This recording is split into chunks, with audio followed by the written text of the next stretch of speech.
7 studios தயாரிப்பில் விக்ரம் பிரபு நடிப்பில் சிறை திரையரங்குகளில் வெற்றி நடை போடுகிறது. MCR Pure Cotton Club, formals and casual shirts. No compromise. உங்க சைடுலயும் எங்க சைடுலயும். It's a GT promise. GT Holidays, South India's #1 travel brand. இது எப்படி செயல்படுது அப்படின்னு நம்ம பார்த்தோம் அப்படின்னா, எந்த ஒரு செயலுக்குமே ஒரு மறு செயல் உண்டு இல்லவா, நம்ம அப்படிதான் நம்ம சொல்லுவோம். இது எல்லாமே நம்பிக்கையின் அடிப்படையில் தான் இன்னைக்கு நமக்கு செயல்படுத்திட்டு இருக்குது. வானியல் என்கின்ற ஜோதிடத்தின் மீது நமக்கு ஒரு நம்பிக்கை வரும், ஒரு பார்வை வரும். அப்ப அந்த செயல் ஜோதிடத்தின் மீது போகுது. அப்ப அதுவே இன்னொருத்தருக்கு ஒரு சூழ்நிலை இருக்கு. அந்த வீட்டில் இருக்கும்போது நல்லா தான் இருந்தோம், திடீர்னு இந்த வீட்டுக்கு வந்ததுக்கு அப்புறம் இப்படி ஒரு சூழ்நிலை, ஒருவேளை இந்த இடத்துல வாஸ்து பிரச்சனையாக இருக்குமோ அப்படின்னு வாஸ்துவின் மீது அவங்களுடைய பார்வை போக ஆரம்பிக்கும். நான் செஞ்ச கர்மாவோ என்னவோ தெரியல, இதெல்லாம் அனுபவிச்சு தான் ஆக வேண்டியது அப்படின்னு அவருடைய பார்வை கர்மாவை நோக்கி செயல்பட ஆரம்பிக்கும். எதையுமே நம்ப மாட்டார். எது நடக்குதோ நான் அதை ஏற்றுக்கிட்டு போய்க்கிறேன் அப்படின்னு சொல்லி இப்படி 4 விதமாக ஒரு மனிதருடைய வாழ்வியல் இங்கே வாழ்க்கையாக வாழ்ந்துட்டு இருக்குது. இது முழுக்க நம்பிக்கையின் அடிப்படையிலேயே செயல்பட்டு இருக்கு. வாஸ்துங்கிறது இயற்கையா செயற்கையா அப்படின்னு நீங்க பாத்தீங்கன்னா,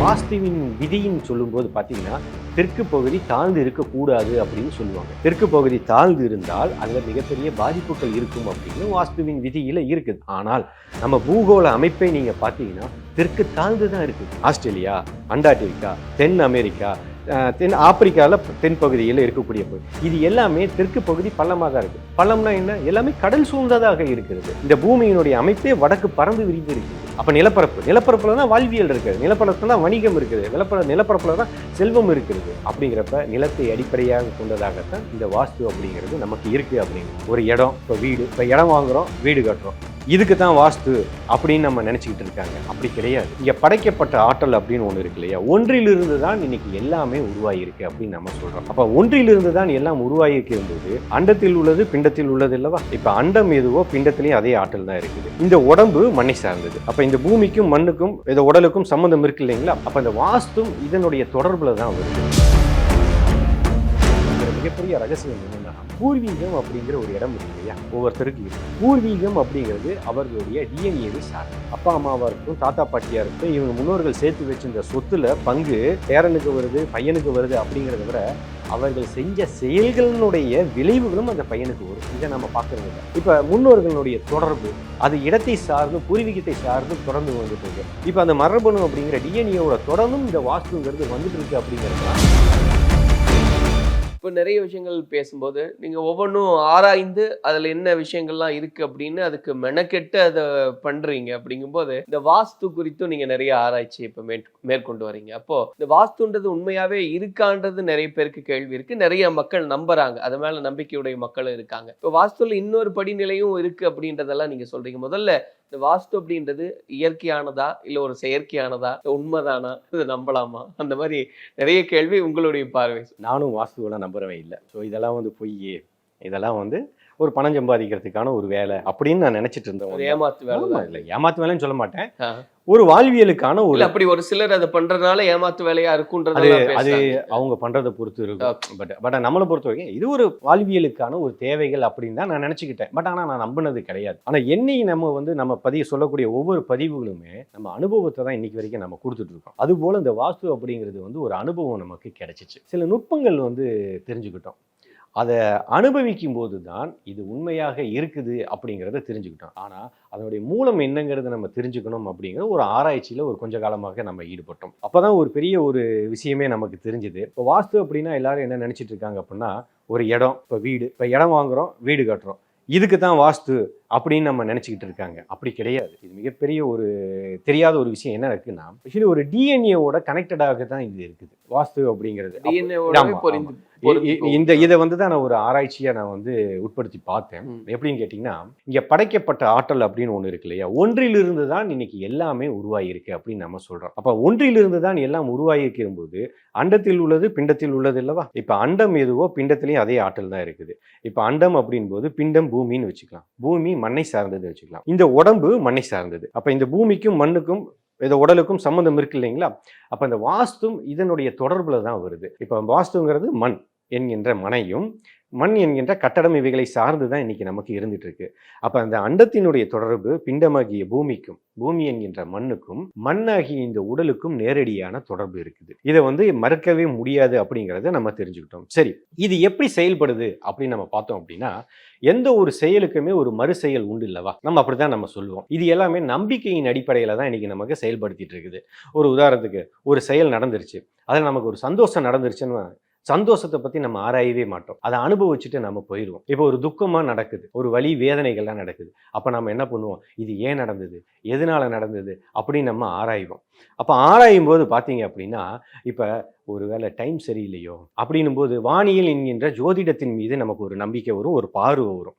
அப்ப அந்த செயல் ஜோதிடத்தின் மீது போகுது. அப்ப அதுவே இன்னொருத்தருக்கு ஒரு சூழ்நிலை இருக்கு.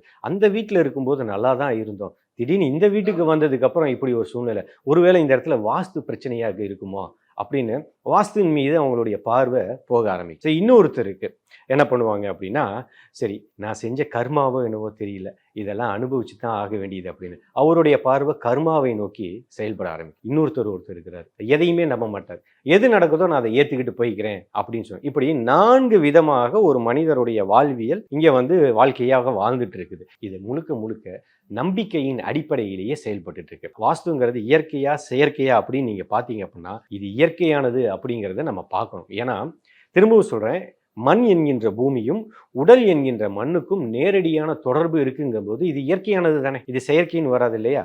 அப்ப நீங்க இந்த இடத்துல இந்த பூகோளத்தினுடைய அடிப்படை விதிகளை நம்ம பார்க்கணும். இந்த பூமியினுடைய அரைக்கோளம் பார்த்தீங்கன்னா தெற்கு பகுதி தாழ்ந்ததாகத்தான் இருக்கும். அதாவது வாஸ்துவின் விதியின் சொல்லும்போது பார்த்தீங்கன்னா தெற்கு பகுதி தாழ்ந்து இருக்கக்கூடாது அப்படின்னு சொல்லுவாங்க. தெற்கு பகுதி தாழ்ந்து இருந்தால் அதுல மிகப்பெரிய பாதிப்புகள் இருக்கும் அப்படின்னு வாஸ்துவின் விதியில இருக்குது. ஆனால் நம்ம பூகோள அமைப்பை நீங்க பார்த்தீங்கன்னா தெற்கு தாழ்ந்து தான் இருக்குது. எப்படின்னு கேட்டீங்கன்னா, தெற்கு பகுதி என்னன்னா தென்னிந்தியா, ஆஸ்திரேலியா, அண்டார்டிகா, தென் அமெரிக்கா, தென் ஆப்பிரிக்காவில் தென்பகுதியில் இருக்கக்கூடிய பகுதி, இது எல்லாமே தெற்கு பகுதி பள்ளமாக தான் இருக்கு. பள்ளம்னா என்ன? எல்லாமே கடல் சூழ்ந்ததாக இருக்கிறது. அப்ப தெற்கு பள்ளமாக இருந்தால் பாதிப்புகள் உண்டாகும் சொல்றாங்க இல்லைங்களா? சரி, அதுக்கு ஒரு உதாரணம் வேணும் இல்லையா? அப்ப தென்பகுதியில ஒரு பெரிய ஒரு கண்டம் இருந்துச்சு, இன்னைக்கு இல்லைன்னு சொல்றோம், குமரி கண்டம்னு சொல்றோம். நம்புறாங்களா இல்லையான்னு தெரியல, பட் ஆனா இருந்திருக்கு அப்படிங்கிறது சொல்லப்பட்டதா ஒரு விஷயம் இருக்குது. இன்னைக்கு அந்த கண்டமே இல்லையே. அப்ப தெற்கு தாழ்ந்து இருந்தால் ஒரு பெரிய பாதிப்பு ஏற்படுதுன்னு சொல்றாங்க இல்லையா? அப்ப தெற்கு பகுதி பள்ளமாக இருக்குது, கடல் சூழ்ந்து இருக்குது. அப்ப அந்த நிலப்பரப்பு இன்னைக்கு இல்லை. அப்ப இந்த வாஸ்துல சொன்ன விஷயம் இங்க செயல்படுதுங்களா? இன்னொன்னு, வடக்கு அப்படிங்கிறது பார்த்தீங்க அப்படின்னா தெற்கு தாழ்ந்தும் வடக்கு வளர்ந்தும் இருக்கிறது. இந்த பூமியின் அமைப்பு பார்த்தீங்க அப்படின்னா வடக்குங்கிறது நிலப்பரப்பு பறந்து விரிந்ததாகத்தான் இருக்கிறது. அதனாலதான் நிலத்தின் அடிப்படையில தான் இந்த மனிதர்களுடைய வாழ்வியல் அமையப்பட்டிருக்குது. பொருளாதாரமாக இருக்கட்டும், மனித வாழ்வியலாக இருக்கட்டும், மனித சந்ததி விருத்திகளாக இருக்கட்டும், இது நிலத்தை சார்ந்து தான் இன்னைக்கு செயல்பட்டு இருக்குது. அப்போ இன்னைக்கு வடக்கு அப்படிங்கிற ஒரு விஷயத்தை ஏன் பெருசாக எல்லாம் விரும்புகிறாங்க அப்படின்னா, வடக்கு என்பது நிலத்தை குறித்ததாக அமைந்திருக்கு. இந்த பூமியினுடைய அமைப்பே வடக்கு பறந்து விரிந்து இருக்குது. அப்போ நிலப்பரப்புல தான் வாழ்வியல் இருக்குது, நிலப்பரப்புல தான் வணிகம் இருக்குது, நிலப்பரப்புல தான் செல்வம் இருக்கிறது. அப்படிங்கிறப்ப நிலத்தை அடிப்படையாக கொண்டதாகத்தான் இந்த வாஸ்து அப்படிங்கிறது நமக்கு இருக்கு அப்படிங்கிறது. சரி, அதுக்கு இன்னொரு ஆதாரம் நம்ம சொல்லலாம். இதுக்கு ஏதாவது ஆதாரம் இருக்குமா அப்படின்னு சொல்லி, நமக்கு புராணங்கள், இதிகாசங்கள் எல்லாமே நமக்கு ஆதாரம். இப்ப நம்ம வாழ்ந்துட்டு இருக்கக்கூடிய இந்த வாழ்வியல் நடந்த கூட நிகழ்வுகளே ஆதாரமாக இருக்கு. இப்ப சிவன் பார்வதிக்கு திருமணம் நடந்தது கைலாயத்துல, சொல்லுவாங்க இல்லைங்களா? சிவன் பார்வதி திருமணம். அப்ப தெற்கிலிருந்து எல்லாமே வடக்கு போயிட்டாங்க, கைலாயத்துக்கு போயிட்டாங்க. சிவனுக்கு திருமணம் நடக்குது பார்வதி. அப்ப 33 கோடி தேவர்களும் எல்லாரும் கைலாயத்துக்கு போயிட்டதுனால வடக்கு பகுதி தாழ்ந்து போச்சு. அப்ப பாரம் அதிகமா போச்சு. அப்ப உடனே சிவபெருமான் என்ன சொல்றாங்களாம், அகத்தியரை தென் திசைக்கு அனுப்பி சமநிலைப்படுத்த சொல்றாங்க. ஏன்னா வடக்கு பாரம் தாங்க முடியாம போயிடுச்சு, தென் திசைக்கு நீங்க போங்க அப்படின்னு அகத்தியரை அனுப்பிச்சு வைக்கிறதா சொல்றாங்க. இதுல இந்த இடத்துல நல்லா கவனிச்சுக்கணும். ஏன் அகத்தியரை அனுப்பிச்சு வச்சாங்க அப்படிங்கிற ஒரு ரகசியத்தையும் இங்க நம்ம பார்க்கணும். வேற எதையாவது சித்தர்கள் அனுப்பிச்சிருக்கலாம் இல்லையா? ஏன் அகத்தியரை அனுப்பிச்சு வைக்கிறாங்க? இப்ப அகத்தியருக்கு இன்னொரு பெயர் இருக்குது, கும்பமுனி அப்படின்னு சொல்லுவாங்க. இப்ப கும்பம் அப்படின்னா ஒரு வெற்றிடமா இருக்கு, அதுல நீர் ஊற்றி வச்சீங்கன்னா ஒரு சமதளமா இருக்கக்கூடிய இடத்துல அந்த கும்பத்தை வச்சீங்கன்னா அந்த கும்பம் ஆடாது, அந்த நீர் அப்படியே தான் இருக்கும் இல்லையா? அப்ப கும்பமுனி என்று சொல்லக்கூடிய அகத்தியரை தென் திசைக்கு அனுப்புறாங்க. இப்ப நீங்க ஒரு கட்டடம் கட்டுறீங்கன்னா அது மட்டமா இருக்கணும், மட்டமா இல்லைன்னா அந்த கட்டடம் சரிவுகளை ஏற்படுத்தும். அப்ப அகத்தியர் என்கின்ற கும்பமுனி தென் திசைக்கு சமநிலைப்படுத்துகிறார். அப்ப வடக்கு திருமணம் நடைபெறுது. இதுல வாஸ்துவினுடைய விதி என்னன்னா, வடக்கு பாரம் பெண்ணிற்கு ஆகாது. இப்ப இந்த சிவன் பார்வதி திருமணத்துல பாத்தீங்கன்னா வடக்கு பாரம் ஆயிடுச்சா, அப்போ அது பெண்ணுக்கு ஆகாது அப்படிங்கிற ஒரு விதி இருக்குதா? அப்போ அங்கே பெண்ணிற்கு ஆகாதுங்கிறனால அகத்தியரை இங்கே அமுச்சு விட்டு சமதளப்படுத்திட்டாருங்களா? இப்போ இது ஒரு ஆதாரமாக கூட நம்ம எடுத்துக்கலாம் இல்லையா? இதுதான் ஆதாரமா அப்படின்னா இப்போ நம்ம வாழ்ந்த வாழ்வியல நம்ம ஆட்சி செஞ்ச அரசியல் தலைவர்களுமே வாழ்ந்த வாழ்வியலுமே நமக்கு ஆதாரமாக இருக்கும். ஜெயலலிதா அவர்கள், எம்ஜிஆர் அவர்கள், கருணாநிதி அவர்கள், அண்ணாதுரை அவர்கள், இவங்க எல்லாருமே வாஸ்துவிற்கு ஒரு ஆதாரமாக இருக்கிறாங்க. எப்படின்னா இப்போ நீங்கள் கேட்டீங்க இல்லையா, இயற்கையா செயற்கையா அப்படின்னு. இப்போ இவர்களுடைய சமாதிகளை நீங்கள் பாருங்கள். இது இயற்கையாக நடந்ததா செயற்கையாக நடந்ததா நீங்கள் தான் சொல்லணும். இப்போ புரட்சி தலைவி அம்மா எடுத்துக்கோங்க, ஜெயலலிதா. அவங்க சிம்ம ராசி. சிம்மம்ங்கிறது சூரியன். சூரியன்கிறது கிழக்கு பகுதி, சரிங்களா? வாஸ்துவில் சூரியன் கிழக்கு பகுதியில் இருக்குது. அந்த கிழக்கு பகுதிங்கிறது சமையலறை, அதாவது தென் கிழக்கு அப்படிங்கிறது சமையலறைக்கு உண்டான இடமாக இருக்கும். அது சுக்கிரனுடைய அம்சத்தை கொண்டதாக இருக்கிறது.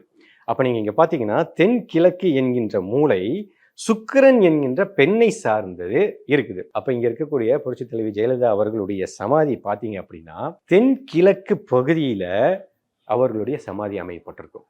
அப்போ என்னாச்சு, அவங்க ஏற்கனவே சிம்ம ராசி. சூரியன், சிம்மம்ங்கிறது சூரியன் சம்மந்தப்பட்டது. அப்போ கிழக்கு சூரியன் சார்ந்தது.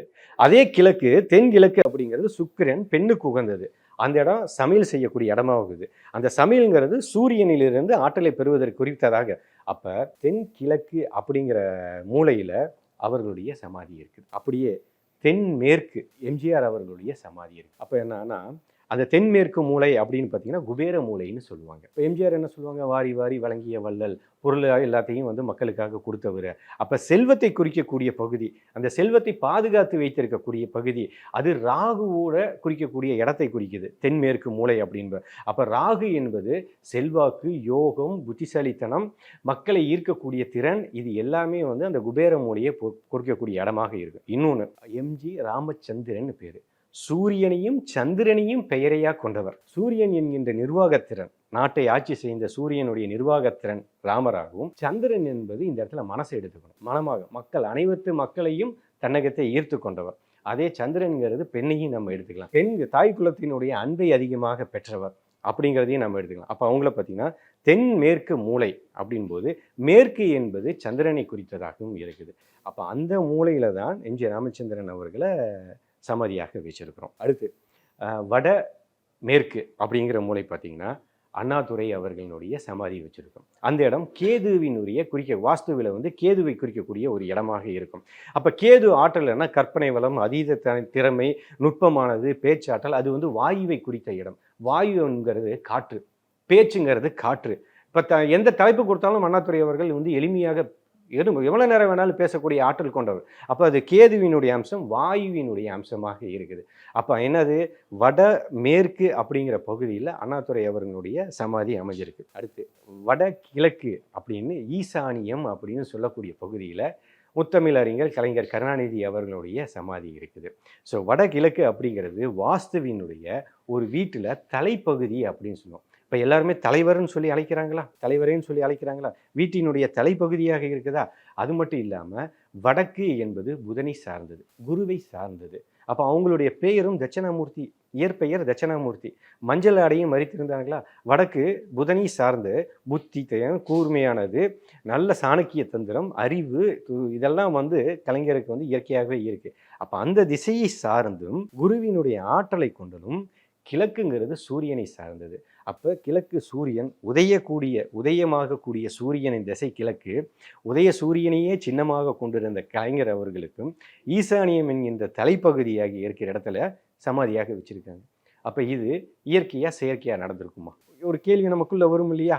அப்போ இந்த வாஸ்து அப்படிங்கிறத நம்ம பார்க்கும்போது இயற்கையாகத்தான் நடக்கிறது. நாம தான் இதை எப்படி செயல்படுறதுங்கிறத நம்ம தெரிஞ்சுக்கிறது இல்லை. இது மாதிரி மிகப்பெரிய ஆதாரம். இப்போ வாஸ்து அப்படின்னா நம்ம நினைக்கிற மாதிரி ஒரு மனை கட்டடம் சார்ந்து அல்ல. 4 திசைகள் + 4 திசைகள், அதாவது அஷ்டதிக்குகள்னு சொல்லுவோம் இல்லைங்களா? 8 திசைகளும் பஞ்சபூதங்களும் நவகிரகங்களும் சேர்ந்து பார்க்கக்கூடியது தான் இந்த வாஸ்து. இதுதான் அடிப்படையான விதியாக இருக்குது.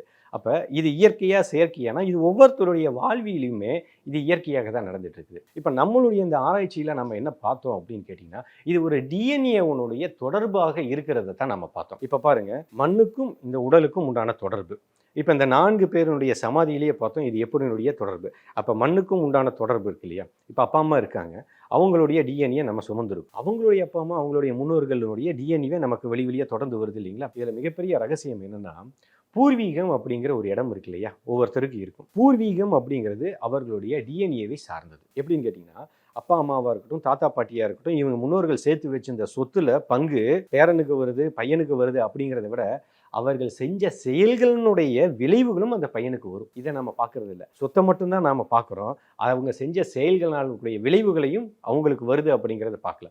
அதனுடைய விளைவு எப்படி வரும்னா நிலத்தை சார்ந்து வரும். உதாரணத்துக்கு பூர்வீகம் ஒருவருக்கு எப்படி இருக்குதோ அதை சார்ந்து தான் அவர்கள் இருக்கக்கூடிய வாழ்வியல் அமையும். இதை ஆதாரமாக இன்றைக்கி நம்ம விளக்கலாம். இது ஏன்னு கேட்டிங்கன்னா, இது அந்த டிஎன்ஏவோட தொடர்போடு வந்துட்டு இருக்குது. இப்போ நான் சொன்ன டிஎன்ஏ அண்டம் பிண்டம் அதிலிருந்து தான் இது எல்லாமே தொடருது.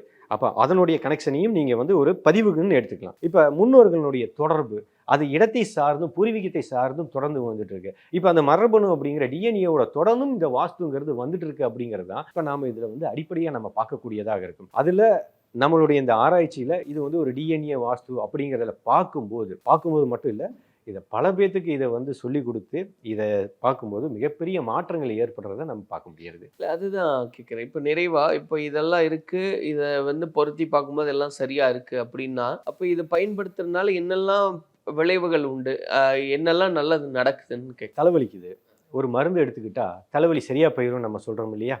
அதே மாதிரி தான் இது நம்பிக்கை உரியவர்களுக்கு நம்பிக்கையாகவும் இதை செஞ்சுக்கிட்டா நமக்கு நல்லது நடக்கும் அப்படின்றப்ப நமக்கு ஒரு கருவியாக இருக்குது, ஒரு டூல் பயன்படுத்திக்கலாம். இப்போ வீடு கட்ட போகிறோம், இது நல்ல அனுபவம் இருந்தவர்கள்ட்ட இந்த மாதிரிலாம் இருக்குது அப்படின் போது தெரிஞ்சு நம்ம செயல்படுறோம். சரி, ஒரு உதாரணத்துக்கு இன்னொரு உதாரணத்தை சொல்கிறோம். நம்ம புராணத்தில் இருக்கக்கூடிய உதாரணத்தை சொல்லலாம். இப்போ ராமர், லக்ஷ்மணர், இப்போ சீதை, இவங்க எல்லாமே வனவாசம் வராங்க. வனவாசம் வரும்பொழுது இப்போ பாருங்கள், இது ஒரு மிகப்பெரிய இது ரொம்ப நேரம் பேச வேண்டிய ஒரு டாபிக். இது கொஞ்ச நேரத்தில் பேச வேண்டிய விஷயமே இல்லை. ஏன்னா வாஸ்துக்கு ஆதாரம் கொட்டி கிடக்குது, நம்ம அதை பற்றி பேசியே ஆகணும். இப்போ ராமர், லக்ஷ்மணர், சீதை இவங்க எல்லாமே இப்போ வனவாசத்துக்கு வந்துடுறாங்க. அப்போ முதல் குழந்தை அப்படின்னு நம்ம பார்க்கும்போது இந்த வாஸ்துவில் நம்ம எப்படி எடுத்துக்கணும்னு கேட்டிங்கன்னா, வடக்கு என்பது முதல் குழந்தை, கிழக்கு என்பது 2வது குழந்தை, தெற்கு என்பது 3வது குழந்தை, மேற்கு என்பது 4வது குழந்தை. இப்படி தான் நம்ம எடுக்கணும். ஒரு உதாரணத்துக்கு ராமர் வடக்கு, முதல் குழந்தை வடக்கு. ஏன்னா அரசராக ஆட்சி செஞ்சவர், அரியணை ஆட்சி செய்தவர், அந்த மண்ணை ஆட்சி செய்தவர். அப்போ வடக்கு பகுதி வந்துருந்தீங்களா முதல் குழந்தை. 2வது குழந்தை பரதன். இப்போ என்ன ஆகிப்போச்சு, கிழக்கு 2வது குழந்தைங்க கிழக்குங்கிறது சூரியனை சார்ந்தது. ஆளுமை, ஆட்சி, அதிகாரம் இதெல்லாம் வருது. ராமர், லட்சுமணர் எல்லாம் வனவாசம் வந்ததுக்கப்புறம் அங்கே ஆட்சியை செஞ்சது பரதன் தான். அப்போ 2வது குழந்தை தான் அங்கே ஆட்சி செய்கிறாருங்களா. 3வது குழந்தை அப்படின்னு பார்க்கும்போது லக்ஷ்மணன் 3வது குழந்தை, அது தெற்கை சார்ந்ததாக இருக்கு.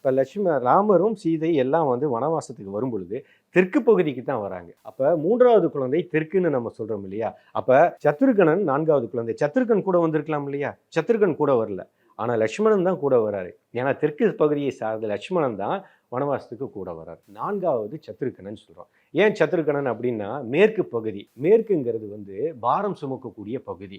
ஏன்னா இப்போ அண்ணன் ஆட்சி செஞ்சுட்டு இருக்காரு, ஒரு அண்ணன் 2 அண்ணன் காட்டுக்கு போயிட்டாங்க. அப்போ குடும்ப பாரத்தை சுமக்கிறது யாரு? அப்போ மேற்கு பகுதி பாரம் சுமக்கக்கூடிய பகுதி அல்லவா? அப்போ 4வது குழந்தையாக இருந்த சத்ருகனன் அந்த குடும்ப பாரத்தை சுமக்கக்கூடிய ஒரு நிலைக்கு இருக்கிறார். அதே ராவணன் தெற்கு பகுதி. ராவனுடைய சகோதரன், 3வது சகோதரன் விபீஷணன். இங்கே அதே மாதிரி அதே விபீஷணன் தெற்கு பகுதியில் இருந்தவர் தான்.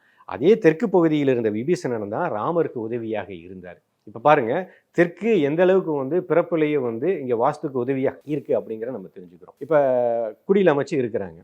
அப்போ மான் தேடி ராமர் போயிடுறாங்க. போனதுக்கப்புறம் லக்ஷ்மணன் என்ன சொல்கிறாங்க, இந்த குடியில் சுற்றி ஒரு கோடு போட்டுறாங்க, இந்த வளையத்தை தாண்டி வராதிங்க அப்படின்னு சொல்கிறாங்க. இப்போ இந்த இடத்துல நம்ம நல்லா கவனிச்சோம். ஒரு வீடு நீங்கள் கட்டுறீங்க அப்படின்னா அந்த வீட்டுக்கு பாதுகாப்புங்கிறத நம்ம எதை சொல்லுவோம்?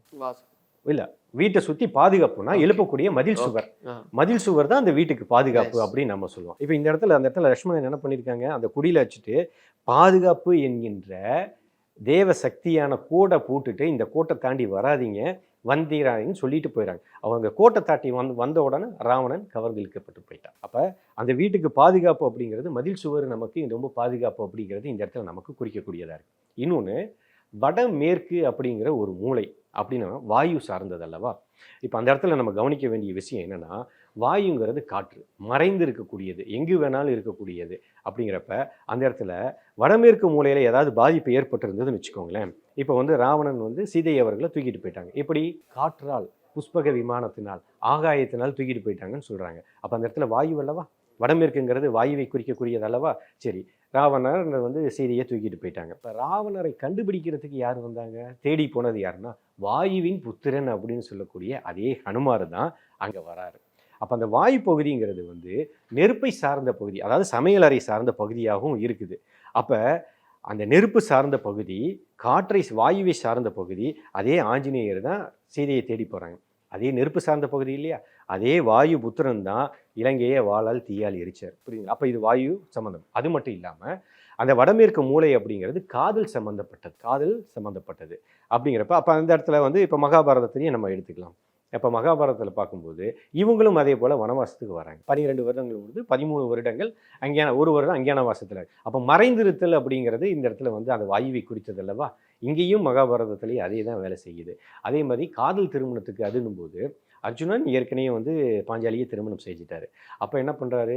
தேவலோகத்து பெண்ணை வந்து மீண்டும் திருமணம் செய்கிறாரு. அவருக்கு பிறந்த பையன் தான் கடோத்கஜன். அதுக்கப்புறம் கிருஷ்ணருடைய சகோதரியையும் வந்து விரும்பி திருமணம் செய்துகிறார் அர்ஜுனன். பீமனுக்கு வந்து என்ன பண்ணுறாரு? இன்னொரு அரக்கியை வந்து திருமணம் பண்ணுறாரு. அவருக்கு பிறந்த குழந்தை தான் கடோத்கஜன் அப்படின்னு சொல்லிட்டு. இப்போ இங்கே வந்து பார்த்தீங்கன்னா காதல் அப்படிங்கிற ஒரு விஷயம் இங்கே வந்து வாயு மூலையை குறித்த பகுதிக்காகவும் இது மாதிரி நிறைய ஆதாரங்கள் நம்ம சொல்லிகிட்டே போகலாம். ஏன்னா புராணங்கள் இது எல்லாமே. இப்போ எல்லாருமே என்ன கேட்குறாங்க, ஆதாரம் இருக்கா அப்படின்னு கேட்டிங்கன்னா, இப்போ வந்து ஒரு வானியல் என்கின்ற ஜோதிடத்துக்கு ஆதாரம் வேணும்னா மேலே இருக்கக்கூடிய உடுக்களை நம்ம பார்த்துக்கலாம். அதனுடைய குணநலங்கள், அந்த நாட்கள் நடக்கக்கூடிய தன்மைகளை நம்ம பார்க்கும்போது இதெல்லாம் நடக்குது அப்படின்ற மாதிரி தெரிஞ்சுக்கலாம். இப்போ வாஸ்து அப்படிங்கிறது மண்ணை சார்ந்தும் கட்டிடத்தை சார்ந்தும் இருக்குது அப்படின்னும் போது இன்றைக்கி அகழ்வாராய்ச்சி பார்க்கும்போது அதோட படிமன்கள் தான் கிடைக்குது. அன்றைக்கி வந்து அற்புதமாக கட்டிடக்கலை இருக்கக்கூடிய மயன் போன்றவர்கள்லாம் இருந்தார்கள். இன்றைக்கி அதுக்குண்டான ஆதாரங்கள் இன்றைக்கி நமக்கு கிடைக்கல. அப்படின்னா நம்ம என்னென்னா அதனுடைய செயல்பாடுகளை பார்க்கும் பொழுது இதெல்லாம் நமக்கு வந்து அடிப்படையாக நடந்திருக்கு அப்படிங்கிறத நம்ம வந்து இதில் வந்து மிகப்பெரிய ஆதாரங்களாக இருக்குது. அதே மாதிரி 4 திசைகள், நவகிரகங்கள், பஞ்சபூதங்கள் அப்படின்னு நம்ம சொல்கிறோம். இது எல்லாமே ஏன் வந்துச்சு அப்படின்னு நம்ம பார்க்கும்போது இது ஒரு பெரிய டாபிக்காகவே, இதுக்கு ஒரு ஆதாரமாகவே நமக்கு அமைஞ்சிடும். 7 ஸ்டுடியோஸ் தயாரிப்பில் விக்ரம் பிரபு நடிப்பில் சிறை திரையரங்குகளில் வெற்றி நடை போடுகிறது. MCR Pure Cotton Club, formals and casual shirts. Aha, no compromise. உங்க சைடுலயும் எங்க சைடுலயும். It's a GT promise. GT Holidays, South India's #1 travel brand.